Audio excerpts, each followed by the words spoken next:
Hi friends, good evening. I simply loved what Laila said in our last Moonshot conversations. And always a pleasure to be connected with you. And I was looking forward for today's show at 5 p.m. Very interesting concept. I loved it.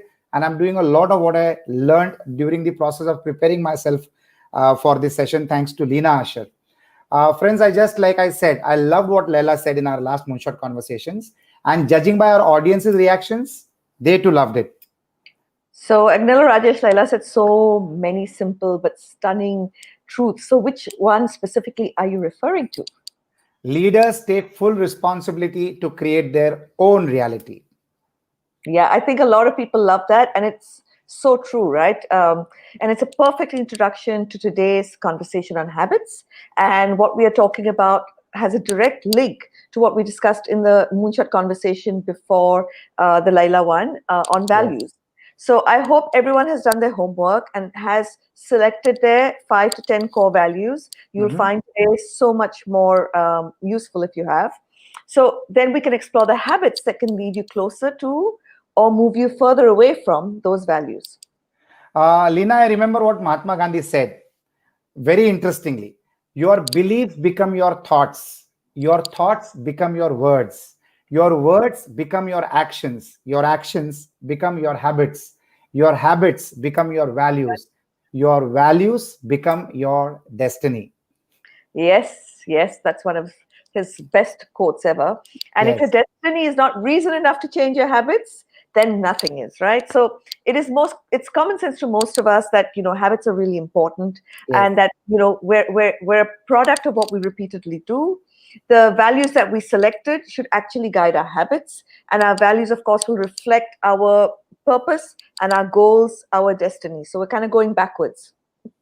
Fantastic. So, Alina, I recall you speaking about this in one of our Moonshot conversations that you value learning. And so your habits include reading and attending conferences.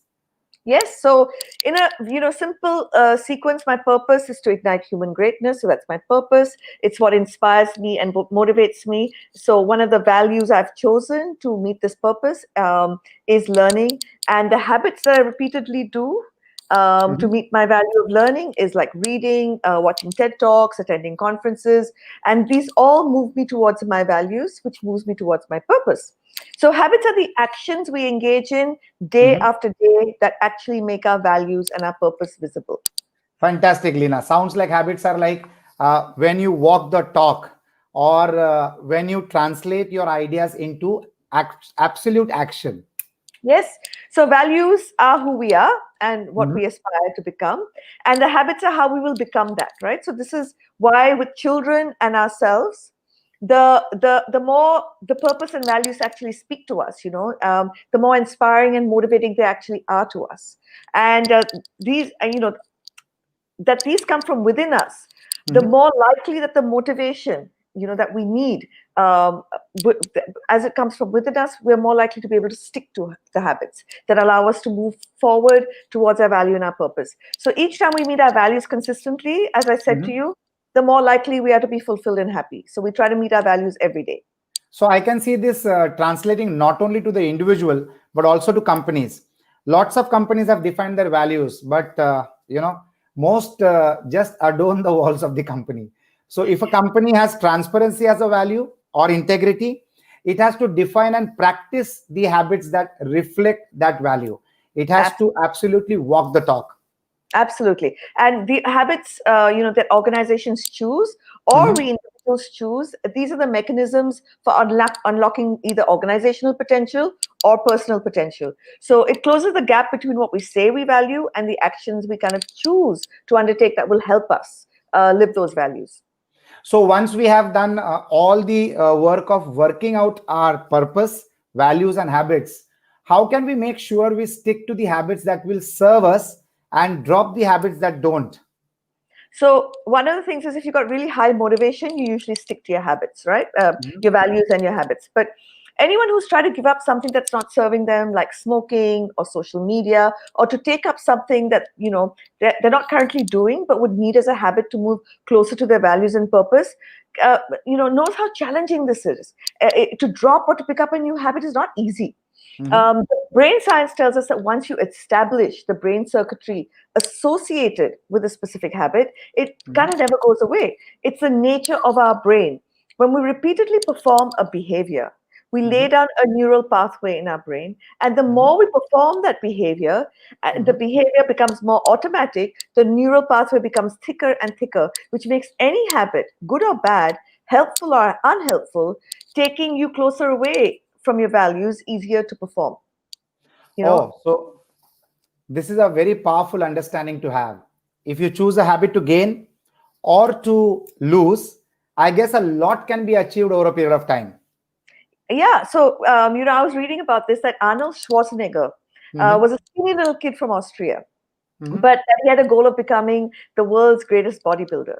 So all it took for him, was to work out Reg Park, Mr. Universe, and an actor's training routine, and he followed that diet and he followed his habit of training, and he did it all in the accordance to the targets he set for himself. His friends laughed at him. His father and mother thought he was so crazy that they took him to see a psychiatrist. The psychiatrist thought that he was loony and said, these are ridiculous dreams that crazy teenagers have, and that one day reality would hit him. In 3 years, Arnold Mhm. Schwarzenegger would go on to become one of the most muscular men in Europe and go on to winning Mr. Europe and then Mr. Universe on his second try. Wow. So the boy whose dreams were laughed at turned his dreams into a reality. Rest is history. So obstacles don't stop people who want something badly enough. There is a saying that luck is where preparedness meets opportunity. Leaders take full responsibility to create their own reality. Arnold sure did. We have the world knows about it. It's a known story now. So how do we develop the habits? How can we change our actual behavior to become who we want to be? So, step one is to decide what habits are worth having, right? So, only you can decide that. And these will actually be aligned towards you living your values and then, of course, your purpose.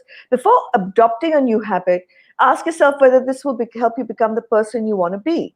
For a habit to stick, you'll need a reason. And the stronger the reason, the stronger the motivation. A real reason that means something to you. I read for 10 hours a week at least, and that's really happy for me, but only because, that will help me learn, and learning will help me meet my purpose, which is igniting human greatness. Wow, fantastic. So, Lina, there is something interesting which happens in the audience that I'm reading at the same time that I'm conversing with you. Divya Punjabi has asked, what are some habits of successful or happy people?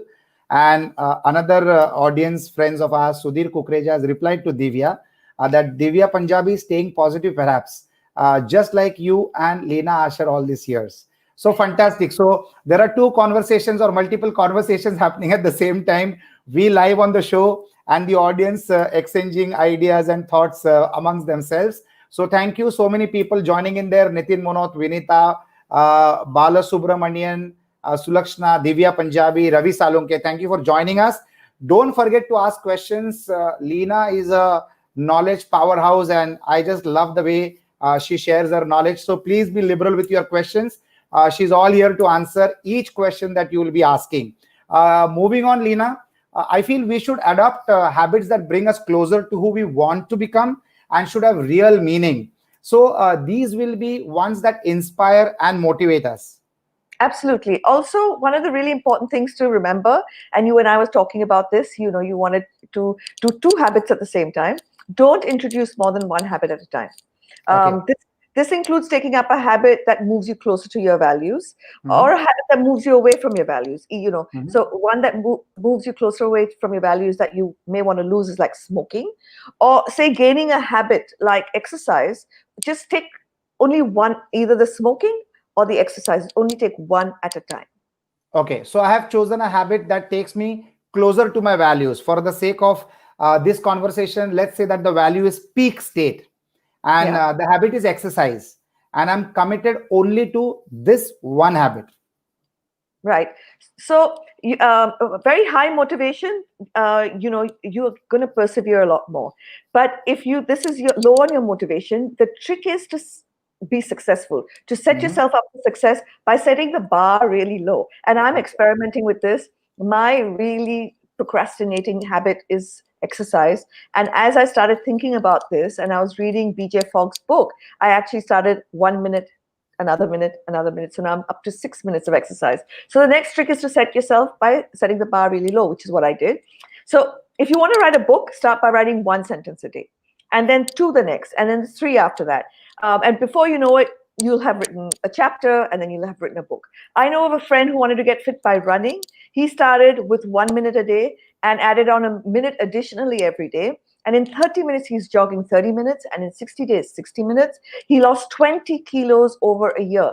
The easier you make it to start, the more likely you are to stick to it and turn it into a habit.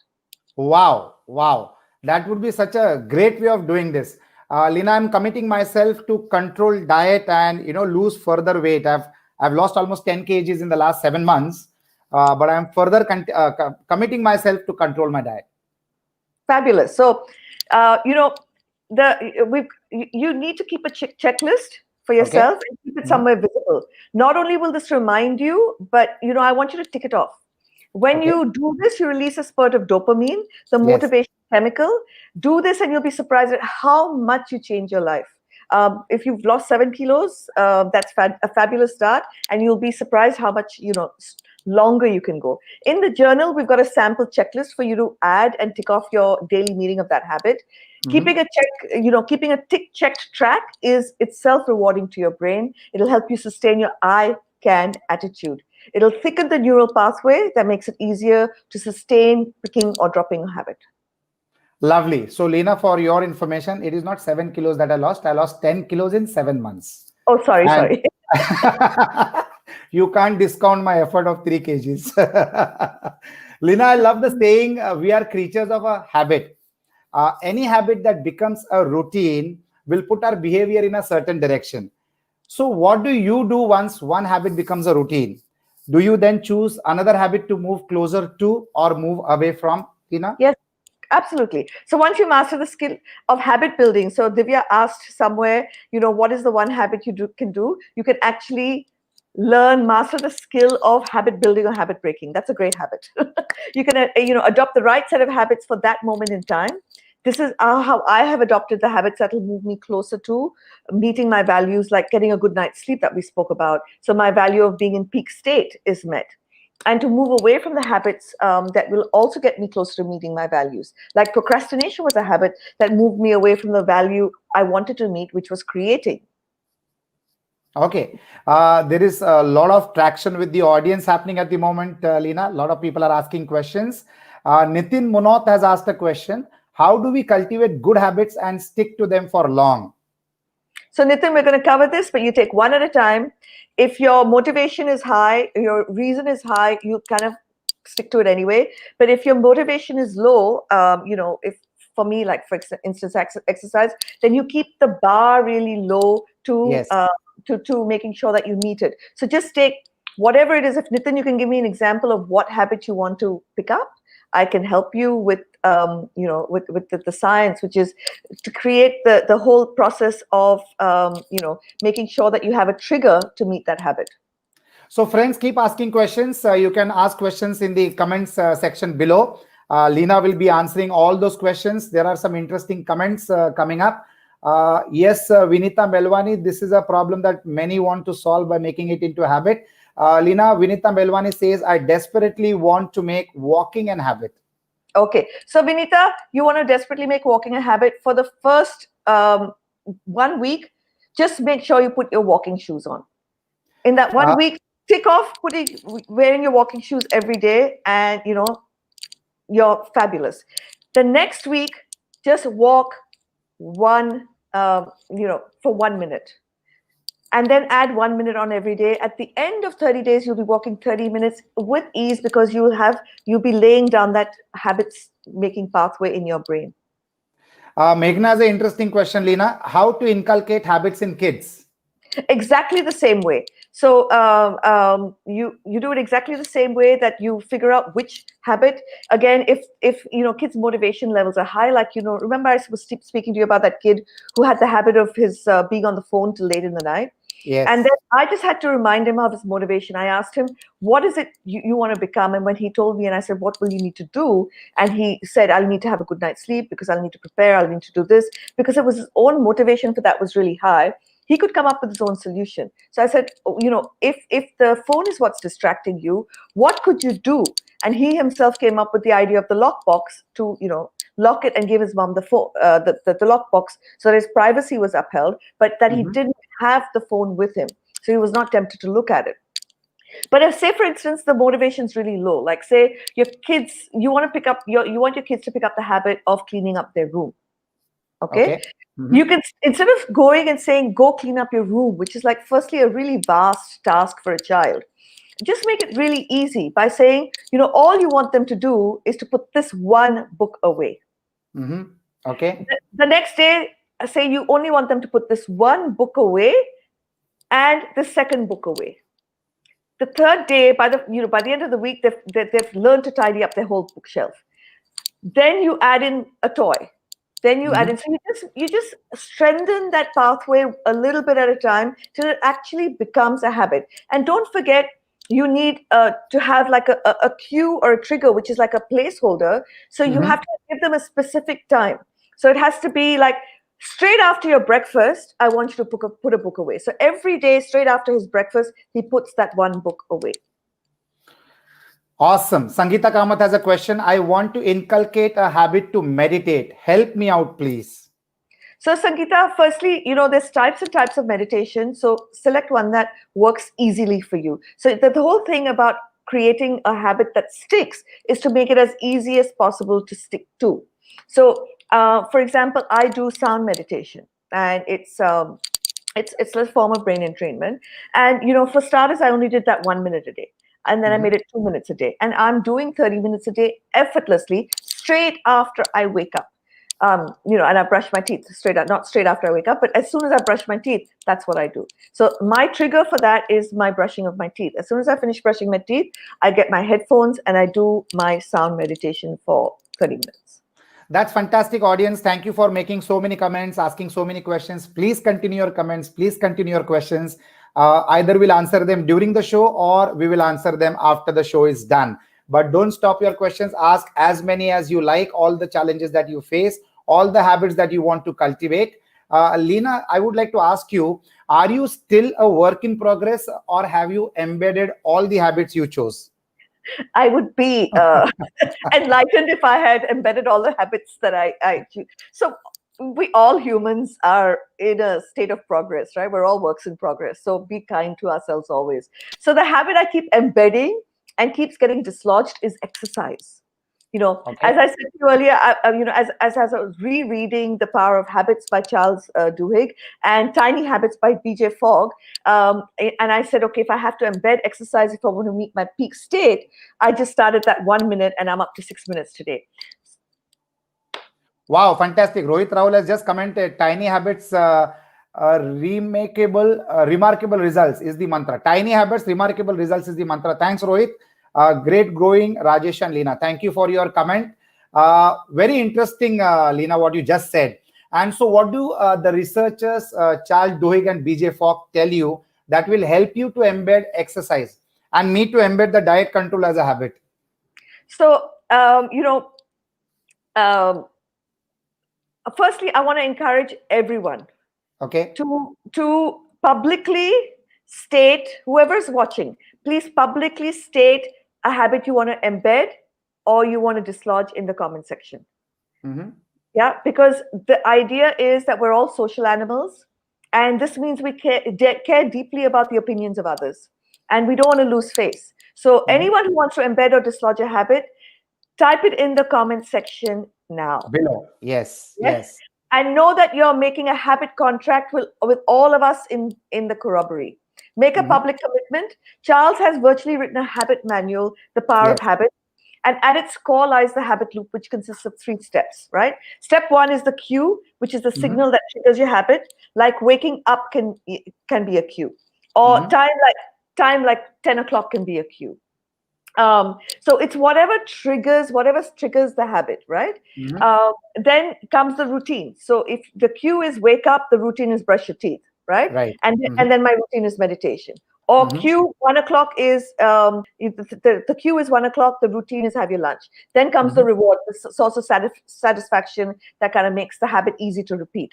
like a Mickey Mouse satiated tummy, or a dopamine from the tick you do, or you celebrate yourself, like when I finish the 1 minute, I go, yay, I did it. And when you watch the video in your journal, you'll understand that.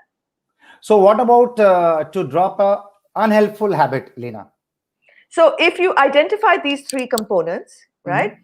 The cue or trigger, the routine, Mm-hmm. and then the reward, you just swap in what the routine is. So if so I wanted, this is an actual thing, and I know somebody's mentioned it somewhere. I wanted to drop procrastination as a habit because I wanted Mm-hmm. to spend more time creating. So after Okay. my morning routine, my coffee, which was my cue, which would take me to the routine behavior, which is playing Scrabble on the phone. Yeah. And of Mm-hmm. course, this is dopamine rewarding in itself. Games are Mm-hmm. dopamine rewarding in themselves. That's why they're so addictive. So the Okay. trick was to change my routine. The coffee queue had me sitting at my computer to write only for 1 minute, Mm-hmm. after which I could play one round of Scrabble, then write for Mm-hmm. another minute. I increased this to 2 minutes the next day, and then 3 minutes. And now I do an hour of writing followed by one round of Scrabble. So in this case, I changed my routine, and then my reward was the Scrabble, which gave me the dopamine hit. But Lena, why can't you just use willpower to stop playing games or to take up exercising? So if you just stop a behavior, the Mm-hmm. pathway for that behavior, the research says, does not go away. It Okay. only lays dormant, which is why, Mm-hmm. if you're a smoker, it's really easy to take up smoking again. Or if you're an alcoholic, it's really easy to take up drinking alcohol again. Because the next time you're in an environment with the same cue and reward, if you have not replaced that with an alternative routine, the cue, Mm-hmm. alternative routine, and the reward, the pathway can get reactivated. Okay. Mm-hmm. Okay. Divya has a connecting question. She's asked, how do we unlearn a bad habit like checking phone constantly? Divya, thank you for expressing my bad habit on audience comment show. This is a bad habit which everybody is suffering from. So Nir Ayal has written a really good book called Hooked, and Yes. in that book he talks about how the phone is made in such a way that it is addictive. Yes. Everything on your phone is made in such a way that it's addictive. So your cue is usually a ping, right? Mhm. Then Okay. your routine is checking your social media or checking your phone, and the Mhm. reward is the dopamine, because your brain is always in the search for stimulation and new things. So that's your reward. So the first thing is, I have absolutely zero pings on my phone.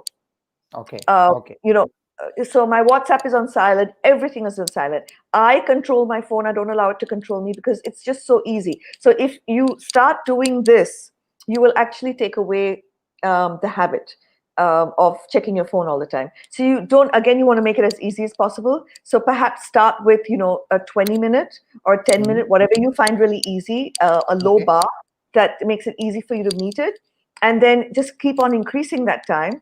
So the hour I'm writing, Agnilo Rajesh, when you say, why didn't you answer my question, is because Mhm. my phone is on silent and it's turned upside down, so that I actually focus for that 1 hour. Okay, okay. So you gave me the justification, Lina. Thank you so much.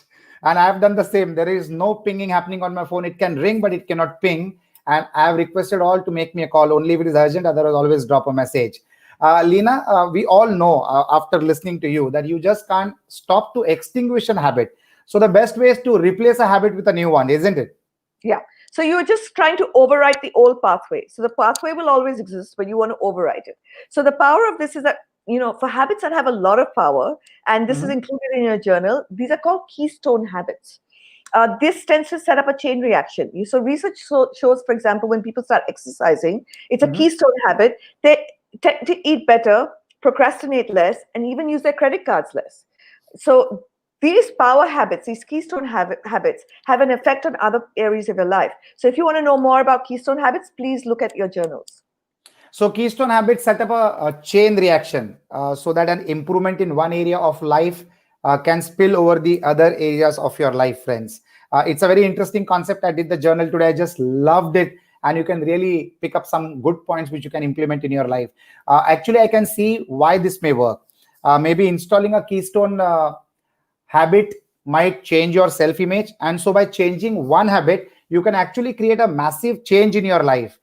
In fact, I have seen a list of suggested keystone habits in the journal today. So you can choose the design or choose a particular habit that begins to shape your life and your destiny. So in some sense, if you want to be if you want to be an embodied leader, like how Laila spoke last Sunday, you have to take responsibility to create your new reality. Friends, you have a responsibility to take advantage of the tools, whether it is a bad habit like smoking or a destructive habit like addiction to gambling. You have a responsibility to address it. Yes, and we know that it works. So Charles describes how Alcoholics Anonymous has shown us Yes. that that this is science. You know, they ask Alcoholics Anonymous will ask you in times of stress, which is one of the possible cues, to change your routine. So instead of going to a bar and a bottle, go to a meeting and a community. So so you release the tension, which is the reward in either case. So Alcoholics Anonymous encourages alcoholics to develop alternative habits by shifting the routine. So Mhm. they they know that the reward that alcoholics seek is not getting drunk, really. It's alleviating stress or having the need of social interaction met. Lovely. So thank you, friends. There are plenty of comments pouring in. Namrata, your comments are interesting. We look forward to your questions and questions from the other audiences also, so that we can dive deeper into the topic. And as always, Lina is in full flow. Uh, Friends, I'm going to summarize some of the key things that I've picked up from this conversation with Lina. Habits work on a cue or a routine or a reward cycle, and you cannot extinguish a habit, but you can replace an existing one with a new habit by changing the routine. So that's absolutely now embedded in my mind, and I'm sure it is the minds of the audience also, Lina. I feel this new behavior should be anchored in an existing routine. We should make it easy and as easy as possible for us to embed a new habit by micro tasking rather than trying to take a monumental leap, which is more likely to allow you to make sustainable change. Like that 1 minute that Lina is repeatedly saying, that try to do the action 1 minute at a time, keep adding that 1 minute every day, and suddenly you'll be doing an exercise for 30 minutes, 45 minutes, or 60 minutes. That's awesome, Lina. Thank you so much. So I want everyone to understand that the three prong, the cue, routine, and reward. So you Yes. have to change the routine to embed a new habit, right? So Mhm. anyone who relies on pure motivation and willpower will find more often than not that they fall in, the New Year's Eve resolution hole. We've all been there. We make these grand resolutions and then we fall through. So we have the three key variables that drive human behavior: motivation, Okay. Mhm. ability, and Mhm. prompts. So Okay. whether it's drinking coffee, having a drink, brushing your teeth, exercising, all the three same factors apply. First is motivation, your desire to do something. If your desire to do something is really high, you will generally make it a habit anyway. The second is your ability or your capacity. And the third are, the prompts or triggers or cues. When all three variables coincide, so when you have motivation and the desire and the ability, and the prompts of the cue, when all of these happen, your behavior becomes much more likely to turn Mhm. into a habit. So the easier behavior is, the more likely you are to do it. Motivation alone may get you to do that once. So Mhm. I may get motivated. I'm going to lose so much weight, and I may get motivated to run 1 hour today, but that won't sustain. So motivation alone may get me to do that behavior once, but Mhm. most people overestimate the power of motivation alone. Fantastic, fantastic. The audience is enjoying the solutions. Tanuja Rane says, fantastic solutions, Lina. I would like to pick up a question from Afra. I'm enjoying the questions from the audiences today. Afra has a question: how deeply are habits and motivation related, Lina? So they are deeply related. Mhm. So as I said, if your motivation, for example, we've all heard about the mother who lifted the car up because her baby was pinned under it. Yeah. Mhm. So that's when your motivation is really, really high, that behavior, that monumental behavior is possible. But imagine asking that mother to lift that car up every day. She's not going to be able to. So motivation can get you to do unbelievable things, but once. So the better way to do it is to, for it to turn into a habit, is to do it regularly and not to rely so much on your motivation. So I read somewhere that 100 million people every year are motivated to enroll for online courses, Lina. But only 10% complete the courses they sign up for. Just like gyms who rely on us to pay fees to them on the first of every Jan, and then those same people who paid the fees give up. So it becomes a donation to the gym.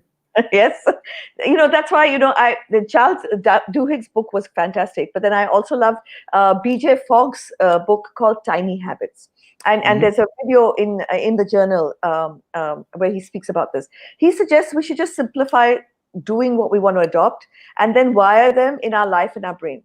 So when when BJ Fogg wanted to improve his fitness, he used flushing as his prompt. So every Mhm. time he went to the loo and flush, he would do 2 push-ups. That soon Oh, became a rock solid habit. And now he's doing 50 push ups a day at least, and he's lost a lot of weight. So, any pre existing behavior can be a prompt: waking up, brushing your teeth, drinking water, flushing. All of these become automatic triggers. So, basically, you say, after this, I will do this. And then I'll Lina, celebrate. fantastic, fantastic, fantastic. These are some very smart solutions and easily implementable.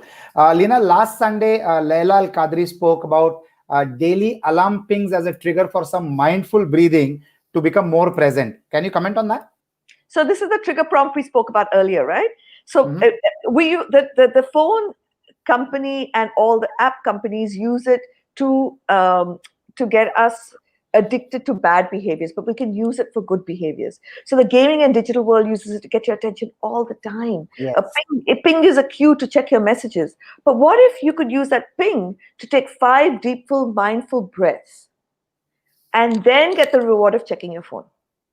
Fogg talks about action prompts. When designing action prompts, consider location and frequency. So Mhm. action prompts act as anchors. So the Mhm. best spots to design them are in routines that you repeat over and over again on a daily Mhm. basis. So when it comes to frequency, say for example, your tiny habit is something that you only want to do once a day. Like Right. I only want to exercise once a day. I will Mhm. use my finishing brushing my teeth as a prompt for meditation, and I will use that before my shower. I will do this as my, and I have to have my shower before my lunch. That's something that I've done. Mhm. So Mhm. so I put these as anchors in my thing. So when I want to do when I want to choose something that I only want to do once a day, I will choose the prompt to be something that only happens once a day. Like waking up only happens once a day. If your tiny habit is something that you want to repeat more and more often, then you choose the anchor or action prompt accordingly. Like you go to the bathroom very frequently and you flush very frequently. So that's the action prompt he chose. Fantastic. There are plenty of comments. Lina Namrata Thakkar says, wow, good idea. Every time you check your phone, 5 push-ups. Namrata, then we will have 130 crore Arnolds in India if we try doing that. There is an interesting question from Ravi Salunke. What is the relationship between habits and consciousness? Well, anything you do to improve your life will raise your consciousness, right? If you choose the right habits to Mhm. have. So, I mean, if the relationship is, if meditation becomes your habit, then consciousness, and you become more mindful anyway, right? So even if like BJ Fogg, if your cue is flushing the toilet, that itself becomes a mindfulness exercise as well.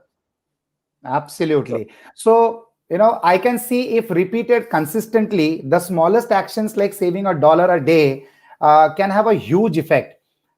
Just repeat small behaviors uh, every day, daily, day after day, and I feel there might be huge results which will be seen over the long term. This can be a simple, it can be as simple as reducing 1 spoon of sugar every day in your coffee. yeah. So we have to remember that as humans, we are motivated by the anticipation of a reward. So making Yes. habits attractive will help you stick to them. So the human brain releases dopamine when we do pleasurable things. And we'll talk about this in one of our moonshots. So we also get a dopamine hit by just anticipating the pleasurable thing, like planning a holiday, and being on a holiday is is equal for the brain. Daydreaming about something like of of being on a date, going on a date, and being on a date both release dopamine in equal amounts. So make the desirable habit something you look forward to. and do what I did earlier, temptation bundling. Take a behavior that is important but not so appealing, and link it to a behavior you're drawn to. So writing 1 hour, Scrabble. Temptation bundling. And one that'll sort of generate a dopamine hit. So I was reading about a guy who does exercise at Netflix. So a bike or a treadmill on Netflix, or a specific serial that you can only watch while exercising. These are all ways of temptation bundling. I absolutely do this every day. Without that, I cannot do my treadmill, and without that, I wouldn't have lost 10 kgs. I watch Netflix and I do my treadmill every single day for full 60 minutes. And how do you connect it while playing a Scrabble round after an hour of creating what you love to create, Lina? How do you do that? So that's again temptation bundling. That's what I do. I started with 1 minute, made it really easy. I'm up to 1 hour, and then one game of Scrabble, another hour, another game of Scrabble. So there's an evolutionary reason why this works. So today we're in what we call a delayed return environment. You exercise today, but you see the results after a very long time. And our brains actually evolved to cope with an immediate return environment. Our brains are focused on immediate concerns like the next meal, which is why our brains don't really connect to this really, really long-term way of thinking. So we can't connect the cigarette I'm having today to lung cancer I might get in 20 years. So we ignore the long-term pain for short-term gain. So my dad told me I should always save 10% of my salary. And 10% of my salary so it was easy to do because it would not change my existing lifestyle. But I only began to save when I actually linked it to something I wanted, and attached the immediate gratification of it. Like I had an image of Goa and my ideal home that I could have one day. If I saved this 10% of my salary, then this immediate image reminder kept me on the track for the longer term reward. Fantastic. There are so many questions coming up, Lina, but we have completely run out of time. I will take 2 more questions from the audience before I ask my last question. I will take up the question of Fayaz. Is there any neurochemical reaction associated with one's habit? Yes, so there is. So the neurochemical reaction is the dopamine I spoke about. When you do something that you want to do, you get the dopamine hit. So and the neurochemical thing is that you actually the neuroscience of it is the pathway that you lay down, because you can't replace that pathway. So if you lay down a pathway and you haven't replaced it with a new habit, then when the cue happens, you will go back to the old routine, which could be drinking or smoking or whatever that is. Surja has one last question that I'm picking up, Lina, from the audience. Can we relate motivation with our unconscious mind? Yes, we can. Yes, we can, but it's a very long answer. So we have run out of time for that. You can definitely text it and send it back to him on the chat message. I will, but we will be doing a Moonshot conversation around motivation, so we'll go into in depth. Okay, so Praveen, Kenneth has a comment which I keep making every time that I see you or I speak to you. His comment is, "Love you, teacher." So Praveen, thank you. That is what I keep telling her every time I meet her or I talk to her. So that's what Lina Asher is. So Lina, we are running short of time now. What will we be discussing next Sunday? So interestingly, so Duhigg's research demonstrates that an essential part of holding on to new habits is belief. In this case, the belief that change is possible. So Arnold Schwarzenegger also demonstrated the power of his belief. So how about we explore the power of belief in our next Moonshot conversation? Awesome. I look forward to it. Belief is something very interesting and exciting. And also, friends, don't forget to download the journal for today's topic as well. You'll love doing it. And it is just made it in a way which will make you absorb or understand and imbibe what we conversed on the show, and also the lovely comments that people gave. Thank you so much, audience. Please keep commenting. Please keep sharing this video. Please keep asking questions. Even after the show is over, Lina will make sure that she answers every comment and she replies to every question. Thank you so much. Have a lovely, awesome evening, and see you next Sunday at the same time, 5 p.m. Indian Standard Time. Thank you so much. Thank you.